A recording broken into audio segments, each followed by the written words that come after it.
What started as a hobby project designed by a group of brothers as a way to play together when they couldn't afford to play Ultima Online, the Gower brothers, Andrew, Paul, and Ian created RuneScape entirely in Java. RuneScape, a browser-based MMORPG, would have 3 different iterations, classic RuneScape being the first, old school RuneScape being the second, and RuneScape or RuneScape 3 the final one. The RuneScape franchise would span over 21 years of runtime and eclipse over $1 billion in revenue, and have an everlasting legacy as one of the most popular online games ever. Although RuneScape lives on in both its second iteration, old school RuneScape, and its third, RuneScape 3, or often just simply now called RuneScape, the original RuneScape, which launched back in January of 2001, was shut down in 2018. What led to the demise of classic RuneScape, and what were some of its long-lasting impacts on the MMORPG genre? On this episode of Death of a Game, we will take a look at the first RuneScape in the series, the often forgotten RuneScape title, dubbed RuneScape Classic. Don your armor, skimmy, and a tool of choice for an adventure back to one of the first, most iconic browser MMOs ever.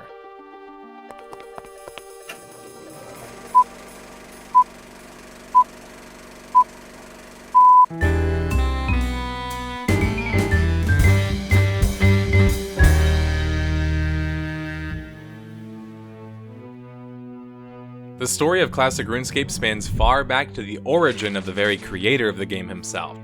Andrew Gower, who was 13 at the time in 1991, would be inspired by a fellow pioneer in British video game development, David Jones, behind Lemmings and eventually GTA 1 and 2. Andrew Gower would make his own Lemmings-style game teaming up with his brother Paul Gower in 1995, age 17, to create a 3D platform game called Parallax Painter. This would mark the first time they would begin coding in Java, which he would then use to create a number of games for a platform titled Games Domain, which was later bought out by Yahoo. An online game, the first dubbed of the title MMORPG, Ultima Online by Origin Systems, launched in 1997, and kind of changed the world. Its development consisted of 2 legendary developers, Raph Koster, who would later go on to create Star Wars Galaxies, my favorite MMO ever, and Richard Garriott, who would go on to Space, ever heard of it? And also Tabula Rasa and Shroud of the Avatar. Ultima Online's success would inspire the passion within Andrew Gower, who also enjoyed playing MUDs, which were early forms of online worlds that were often text-based. These 2 inspirations would serve as the springboard for his interest in creating a multi-user dungeon, or a MUD, of his own. Devious MUD, which he would create in 1998, would be his MUD of choice. The story is the Gower brothers didn't have the money to pay an online subscription to play Ultima Online, so instead, they created their own game. This was during Andrew Gower's time spent in Cambridge, England, at Cambridge University. Devious MUD was originally planned on being a text-based game, but would utilize oblique graphics much like Ultima Online.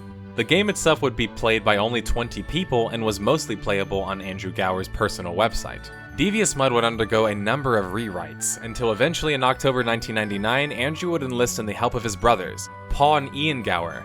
A number of changes were then made to overhaul the game, and this version of the game would go on to become what we all know as RuneScape. Devious MUD would go on to be released to the public for a single week in 1999.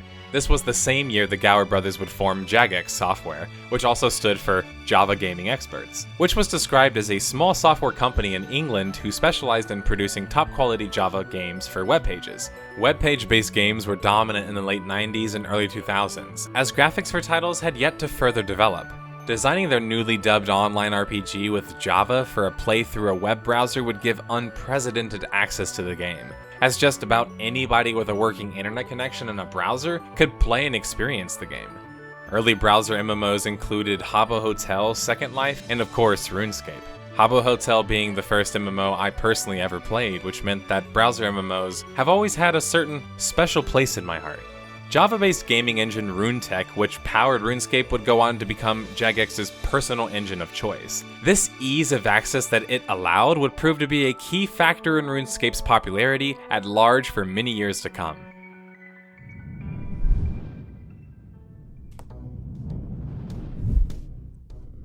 Jagex, going into the turn of the century, had been working on RuneScape for a number of years before it launched to the public January 4th, 2001.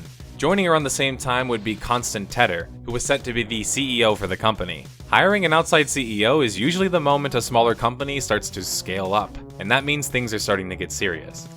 RuneScape from its original birth as devious mud was barely recognizable anymore. It had undergone significant changes.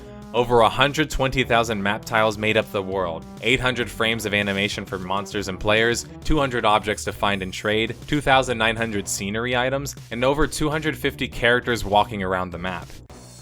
Early RuneScape wasn't the classless sandbox game people knew it as quite yet. In the early goings, the game had a class system consisting of a necromancer, wizard, warrior, miner, ranger, and adventurer. Each would have different skills and starting gear. Combat skills would be things such as attack, strength, defense, and hit points, while the craft skills such as mining, smithing, prayer, magic woodcutting, and finally firemaking. The economy famous in later renditions of RuneScape was there early on based on the way the game was designed with the crafting professions and monsters not dropping gear.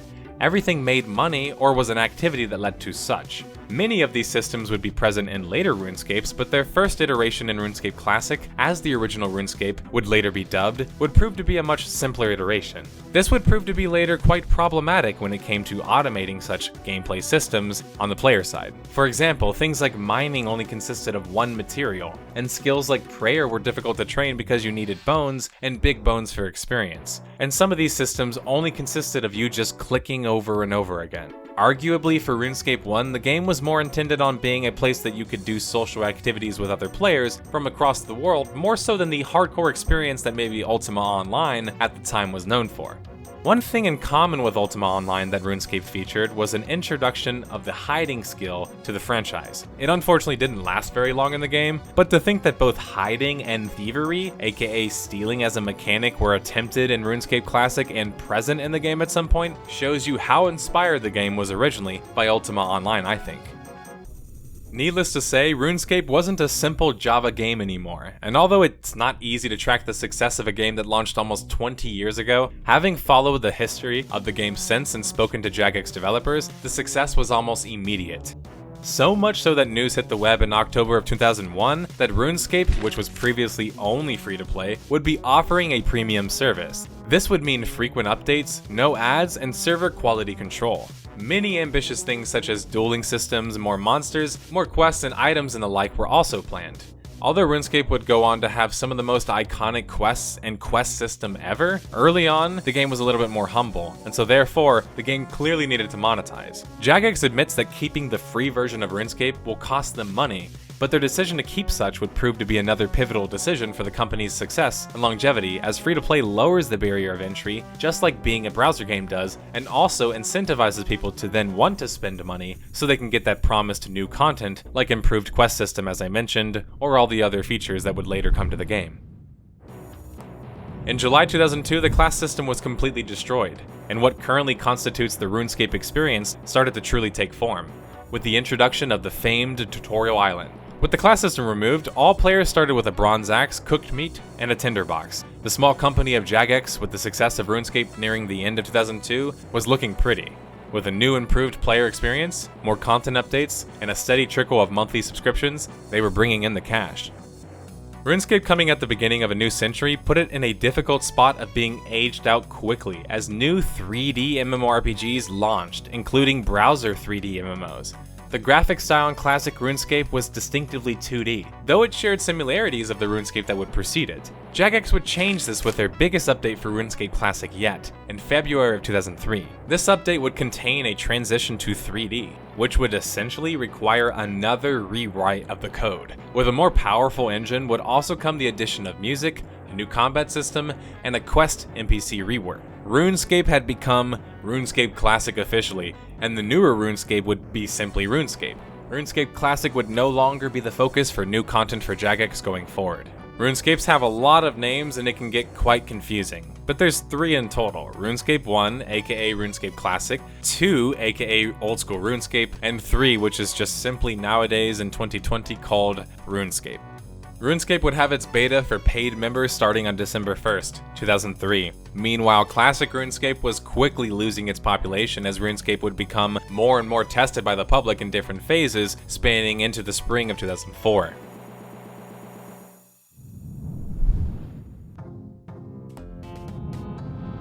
RuneScape would launch March 29th, 2004, making it launch the same year that pretty much all the other awesome games like Halo and etc. launched. This led to a very noticeable shift in population, as Jagex allowed players to transfer their characters and progress from classic RuneScape, which is a devastating blow to any MMORPG. Permanence and progression are the main things that get you stuck into an MMO, and Jagex being open to players transferring those to new versions of the game would be momentous. In fact, other MMOs at the time that had sequels hadn't allowed you to transfer characters like this.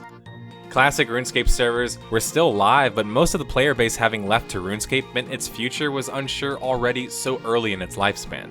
That means that, technically speaking, classic RuneScape qualified for a death of a game back shortly after old school RuneScape's original launch, as unlike other MMORPG sequel titles such as EverQuest 1 and 2 and Asheron's Call 1 and 2, RuneScape 2 gobbled up most of classic RuneScape's population, and that generally doesn't happen. Jagex, even weeks after launch, gave people the ability to transfer their accounts back if they missed classic RuneScape, and, well, not many did.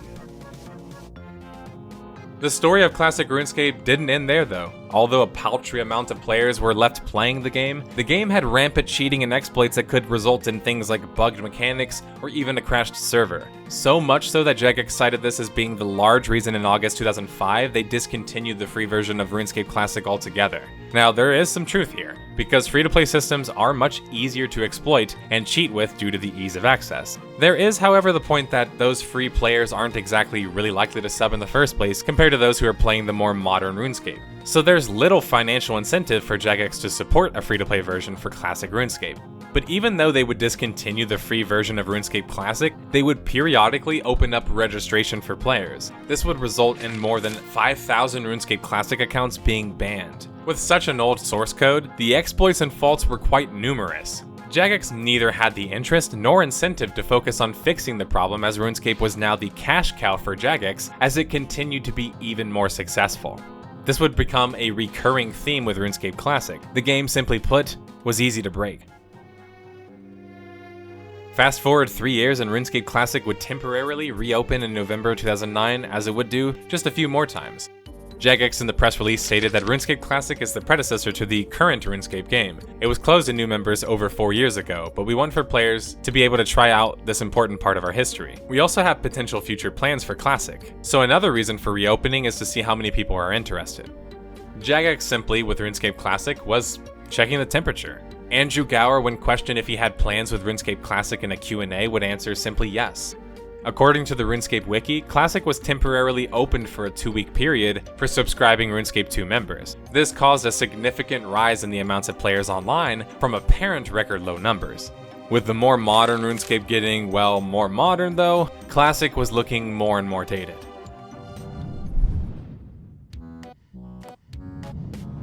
Unfortunately, 2010 didn't show much change for RuneScape Classic. With the creator Andrew Gower leaving the board of directors at Jagex, and shortly after the company, the fate of the game was not very promising for future updates. 2011 was another hopeful year for the struggling decade-old MMORPG. However, the planned reopening targeted for the beginning of the year never took place. Instead, in September 2011, there was yet another 2-week period where registrations were opened. Jagex came out and said that this would be the game's last chance at being accessed again.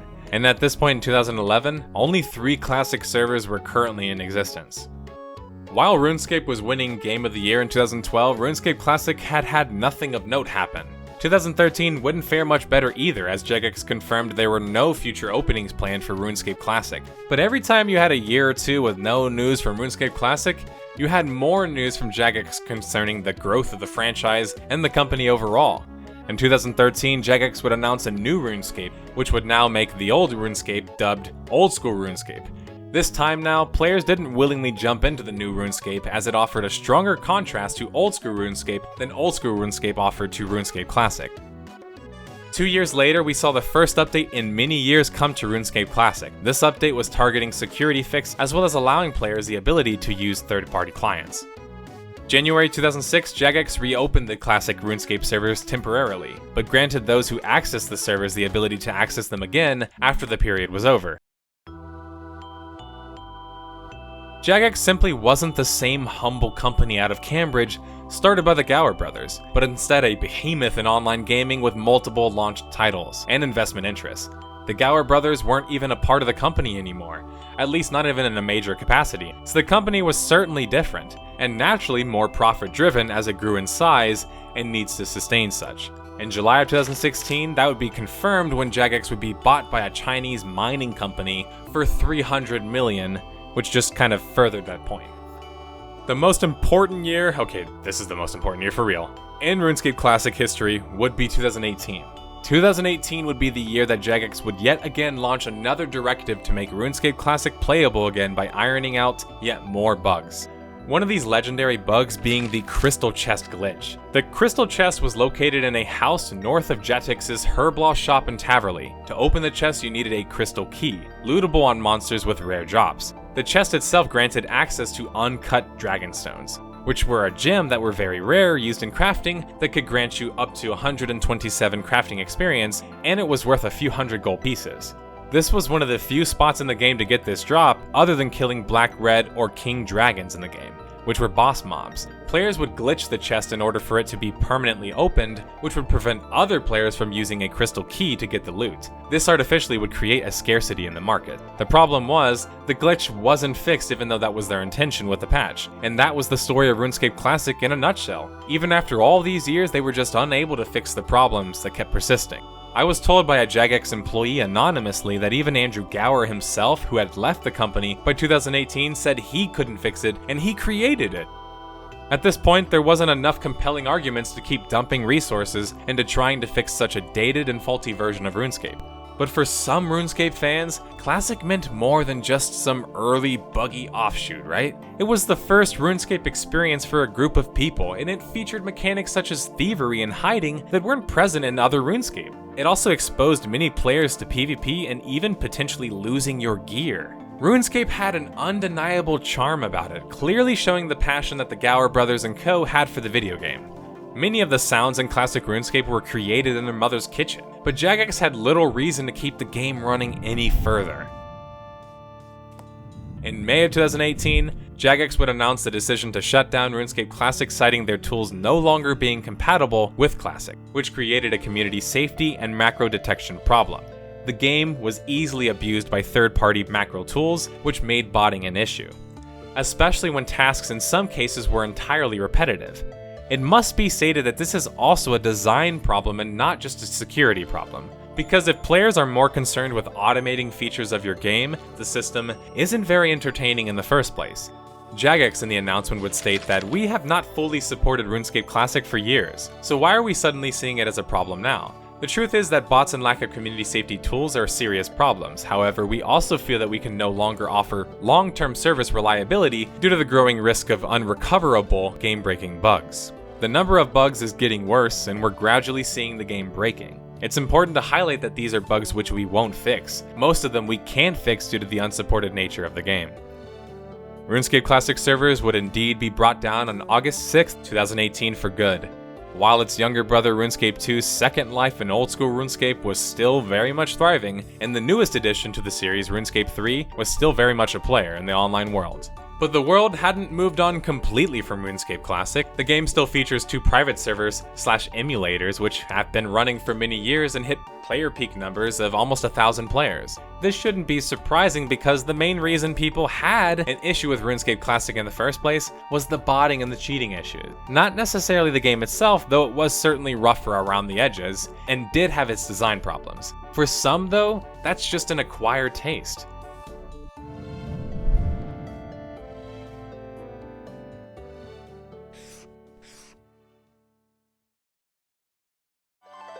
With RuneScape Classic shut down as of 2020, we have reached near the end of this episode on Death of a Game, which means, yep, you guessed it, theme song! Though not every MMORPG or online title fails outright, or even due to lack of quality, eventually all commercial online worlds can reach an end, and for RuneScape Classic that came 17 years after launch. Quite a journey. It wasn't a story entirely filled with bumps and bruises. The game certainly had its redeeming qualities, as I have mentioned. But what were the largest contributing factors in RuneScape Classic's demise? Well, if you have been paying attention to the clues, let's answer that question together. RuneScape Classic wasn't originally intended to be a serious, let alone commercial project. RuneScape Classic was originally designed as a pet project for Andrew Gower while he was away at university. Rampant cheating, botting, and macroing and exploits since inception nearly always plagued the game. RuneScape 2 was a clear upgrade to Classic in nearly every sense. Servers and upkeep for the game were particularly expensive, especially in relation to the payoff. Classic RuneScape is a long, storied, and often forgotten part of the history of Jagex and the RuneScape franchise at large, but it is merely just one part of RuneScape's long, impactful story. Maybe because of such, it happens to also be a forgotten piece of RuneScape history. But with this video, my intention was to show the RuneScape that started it all, and that started the arguably second most successful Western MMO franchise ever, third globally.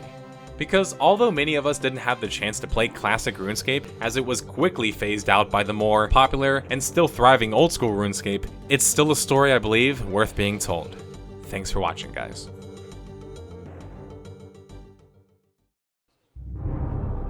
Past, present, future.